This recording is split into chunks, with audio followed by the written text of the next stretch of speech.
Hello नमस्कार शिक्षक साथियों, कैसे हैं आप। जैसा कि हम सभी जानते हैं बीपीएससी प्रधान शिक्षक की तैयारी लगभग कई दिनों से चल रही है। इसी बीच में 2 बार परीक्षा कैंसिल भी किया गया है और 67वीं बीपीएससी जो कैंसिल हुई उसकी तिथि घोषित कर दी गई है। 20-22 सितंबर को 2 चरणों में ली जाएगी। तो आइए नए सिलेबस के आधार पर आज देखते हैं डीएलएड प्रैक्टिस सेट के एमसीक्यू प्रश्न सेट का भाग 2। इसके अंतर्गत लगभग 35 से 40 क्वेश्चनों का प्रश्न सेट है। तो जो भी शिक्षक साथी चैनल पर नए हैं वो चैनल को सब्सक्राइब कर लें तथा अपने साथियों के साथ शेयर कर दें, ताकि जब जब नई वीडियो हो उसका नोटिफिकेशन सबसे पहले आपको मिले। आइए चलते हैं प्रश्न को देखते हैं। पहला प्रश्न क्या कहता है साथियों। प्रश्न संख्या पहला देखते हैं।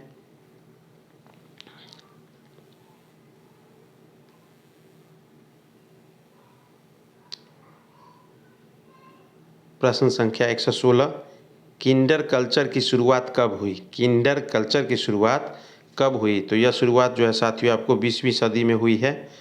116 का आंसर आपका ए हो जाएगा। चलते हैं प्रश्न संख्या 117 देखते हैं। शिक्षा का अधिकार अधिनियम 2009। शिक्षा का अधिकार अधिनियम 2009 में बना था और लागू आपको 1 अप्रैल 2010 को हुआ था साथियों। तो इनमें से कौन सा कथन सत्य है। 6 से 16 वर्ष की आयु वाले बच्चों को निःशुल्क एवं अनिवार्य शिक्षा प्रदान करना केंद्र तथा राज्य सरकार की जिम्मेदारी होगी। बी देखते हैं। हर एक आवासीय क्षेत्र में 1 किलोमीटर के दायरे में कक्षा 5 तक का प्राथमिक विद्यालय होगा। हर एक आवासीय क्षेत्र के 3 किलोमीटर दायरे में मध्य विद्यालय होगा। तो ये आपका जो है आपका आंसर जो है ये बी सही है और सी भी सही है, लेकिन 6 से 16 वर्ष की आयु के बच्चों के नहीं, 6 से 14 वर्ष की आयु के बच्चों के लिए यह अनिवार्य शिक्षा लागू की गई थी शिक्षा कानून अधिकार में, और अभी नई शिक्षा नीति में 3 से 18 वर्ष के बच्चों के लिए लागू की गई है। चलिए अगला प्रश्न देखते हैं। 118 नंबर प्रश्न संख्या। शिक्षा का अधिकार अधिनियम के अनुसार कितने जनसंख्या वाले स्थान के लिए 1 किलोमीटर की दूरी पर प्राथमिक विद्यालय होना चाहिए। तो कम से कम 300 जनसंख्या वाले स्थान पर। तो 118 का आंसर आपका ए हो जाएगा। 119 देखते हैं साथियों। निजी विद्यालयों एवं केंद्र सरकार व उसके प्रतिष्ठानों द्वारा चलाए जाने वाले विद्यालयों में कितने प्रतिशत सीटें वंचित वर्ग के लिए आरक्षित की गई हैं। तो शिक्षा कानून अधिकार 2009 में ये 25% के लिए आरक्षित की गई है। 25%। तो आपका आंसर सी हो जाएगा 119 का। 120 नंबर प्रश्न देखते हैं। शिक्षा का अधिकार अधिनियम 2009 के अनुसार वर्ग 1 से 5 तक के कितने विद्यार्थियों पर एक शिक्षक का प्रावधान है। तो 1 से 5 तक के लिए जो है वो 30 छात्रों पर एक शिक्षक का प्रावधान है, और वहीं 6 to 8 के लिए जो है उच्च प्राथमिक स्तर पर 35 वर्गों के लिए। तो आपका 120 का आंसर जो है ए हो जाएगा। प्रश्न संख्या 121 देखते हैं। विशेष शिक्षा में डीएड, बीएड, एमएड को मान्यता कौन देता है। विशेष शिक्षा उसको बोलते हैं जो दिव्यांग बच्चों से संबंधित शिक्षक बहाल होते हैं, और वह भारतीय पुनर्वास परिषद के द्वारा मान्यता मिलता है। आरसीआई के द्वारा कोर्स संचालित होता है, और सामान्य डीएड बीएड जो है वो आपको एनसीटीई के द्वारा संचालित होता है। तो 121 का आंसर आपका बी करेक्ट आंसर बी हो जाएगा साथियों। चलते हैं प्रश्न संख्या 122 देखते हैं। यूजीसी एक स्वायत्त शासी संस्था है जिसकी स्थापना कब हुई थी। तो यूजीसी की स्थापना जो है यूनिवर्सिटी ग्रांट कमीशन जो विश्वविद्यालय से संबंधित है, इसकी स्थापना जो है 1953 के अधिनियम के तहत हुई थी। आप देखेंगे कि यूजीसी एक्ट 1956 लिखा रहता है। तो आपको साथियों 122 का आंसर करेक्ट आंसर बी हो जाएगा। प्रश्न संख्या 123 देखते हैं। राष्ट्रीय शैक्षिक अनुसंधान परिषद NCERT national council of research and training की स्थापना कब की गई। तो यह स्थापना जो है आपको 1 सितंबर 1961 को की गई। 1 सितंबर 1961 को जितने भी केंद्रीय संचालन से संबंधित पढ़ाई से संबंधित जितने रिसोर्सेज संसाधन की घोषणा वगैरह कार्यान्वयन किया जाता है वो सभी NCERT के तहत किया जाता है। और राज्य में आपको SCERT हो गया, आपको बिहार में SCERT हो गया। तो इसकी स्थापना आप लोग कमेंट बॉक्स में बताएंगे इसकी स्थापना कब हुई साथियों SCERT की। चलते हैं अगला प्रश्न देखते हैं। प्रश्न संख्या 124। राष्ट्रीय शैक्षिक अनुसंधान परिषद NCERT का मुख्यालय कहाँ अवस्थित है? तो राष्ट्रीय शैक्षिक अनुसंधान परिषद NCERT का मुख्यालय जो है वो दिल्ली में अवस्थित है, दिल्ली में अवस्थित है। तो 124 का आंसर आपका ए हो जाएगा। 125 देखते हैं, NCERT का मुख्य उद्देश्य क्या है? विद्यालय शिक्षा की गुणवत्ता में सुधार लाना, प्रशिक्षण कार्यक्रम आयोजित करना। उसके आगे देखते हैं अगला ऑप्शन उसका क्या है। देश में विद्यालय शिक्षा के सम्मुख आने वाली समस्याओं का समाधान करना, उपयुक्त सभी। तो यहाँ इसका ऑप्शन जो है आपका डी हो जाएगा, उपयुक्त सभी। आगे देखते हैं 126 नंबर प्रश्न क्या कहता है? NCERT के प्रमुख निकाय क्या है? NCERT के प्रमुख निकाय क्या है? तो राष्ट्रीय शिक्षा संस्थान NIA इसकी संस्थान है, केंद्रीय शैक्षिक प्रौद्योगिकी संस्थान CSIA नई दिल्ली ये भी आपका है, सुंदरलाल शर्मा केंद्रीय व्यावसायिक शिक्षण संस्थान, उपयुक्त सभी। तो यहाँ पर आपका आंसर उपयुक्त सभी हो जाएगा, क्योंकि केंद्रीय शिक्षण संस्थान NCERT के तहत जितने भी केंद्रीय शिक्षक संस्थान होंगे वो NCERT के तहत ही संचालित किए जाते हैं। चलते हैं 127 नंबर प्रश्न देखते हैं। Central institute of education and technology की स्थापना कब हुई? तो सेंट्रल इंस्टीट्यूट ऑफ एजुकेशन की स्थापना वर्ष 1972 से 73 में हुई, वर्ष 1972 से 73 में हुई है साथियों। 127 का करेक्ट आंसर आपका डी हो जाएगा।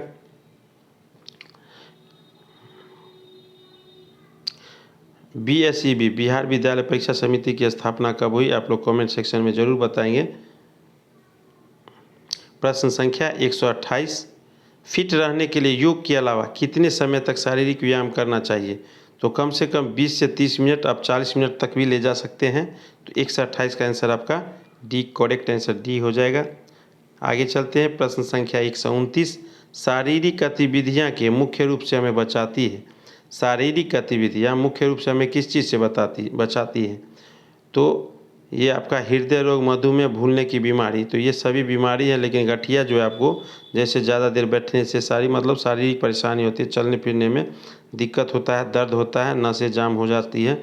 129 का आंसर करेक्ट आपका डी हो जाएगा। प्रश्न संख्या 130 देखते हैं, किशोरों का आयु वर्ग है, किशोरों का आयु वर्ग है। किशोरों का आयु वर्ग जो है 10 से 18 वर्ष, 10 से 19 वर्ष, 11 से 20 वर्ष, 11 से 21 वर्ष।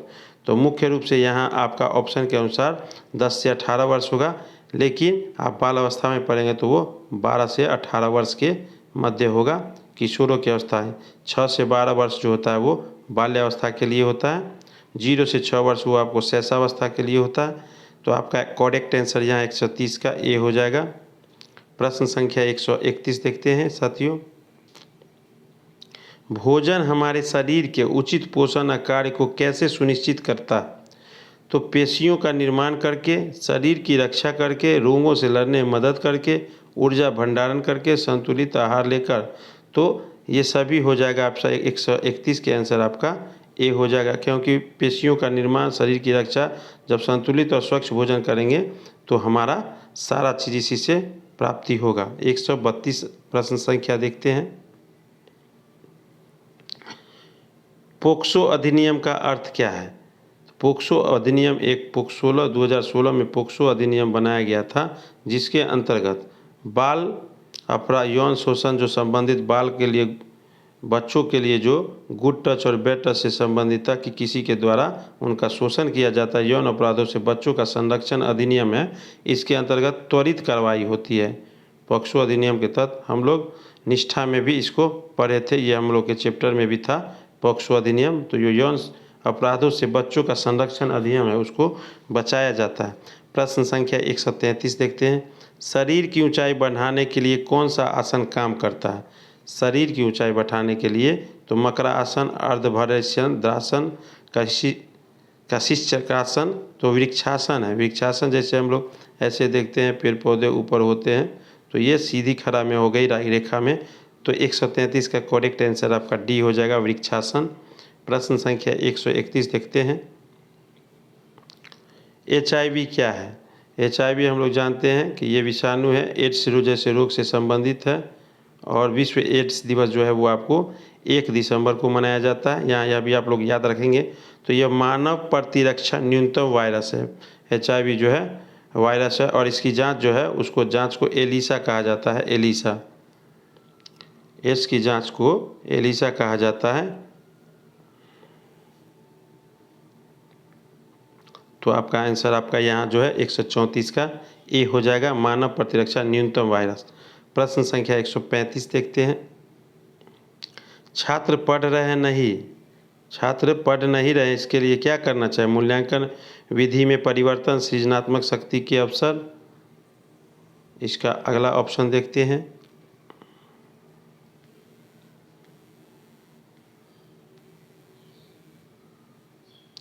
उनके साथ खेलना चाहिए, पढ़ाने के तरीके में। तो यह पढ़ाने के तरीके मतलब सृजनशीलता, उसको अवसर देना चाहिए जिससे उसको रुचि उसकी जगे और पढ़ने में वो मदद ले।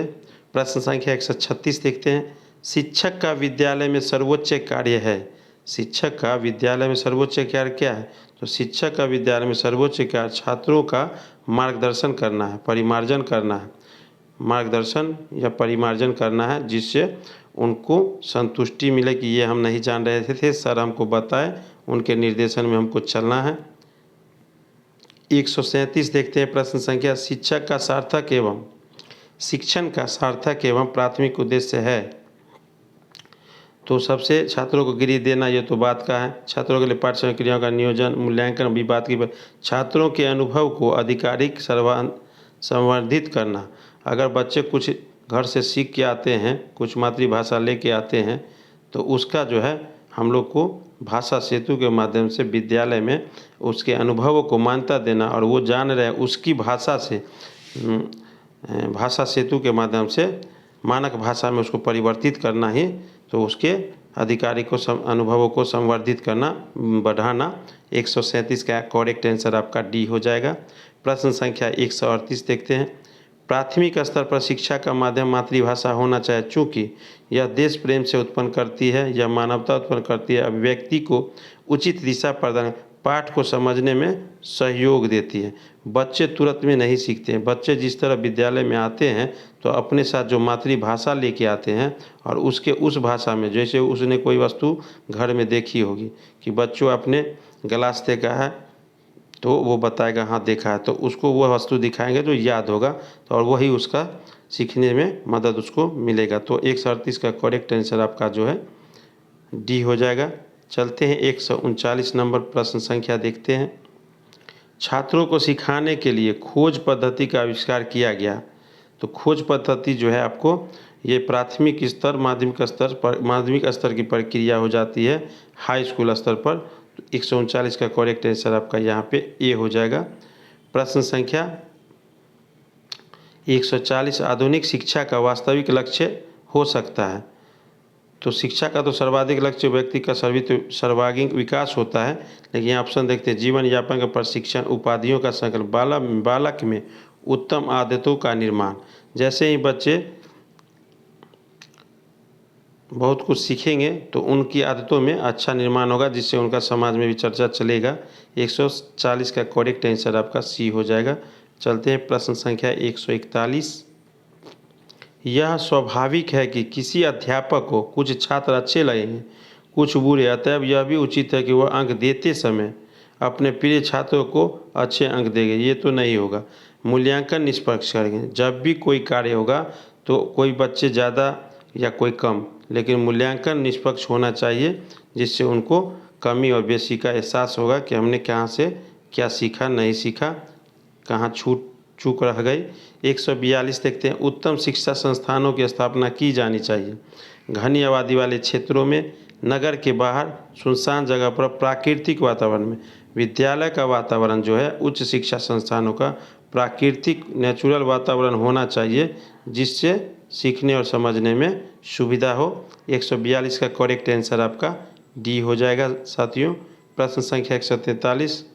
निम्नलिखित में कथनों में से कौन सा ऐसा कार्य है जो शिक्षकों के लिए अनुपयुक्त माना जाता है, जो सही नहीं माना जाता है? तो यहाँ आपका आंसर बी हो जाएगा। छात्रों के माता पिता के व्यवसाय संबंधी अनुचित लाभ प्राप्त करना।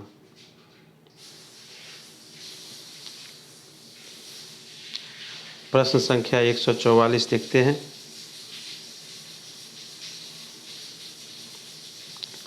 समाज में व्याप्त ऊंच नीच की भावना के प्रति अध्यापक का नया दृष्टिकोण होना चाहिए।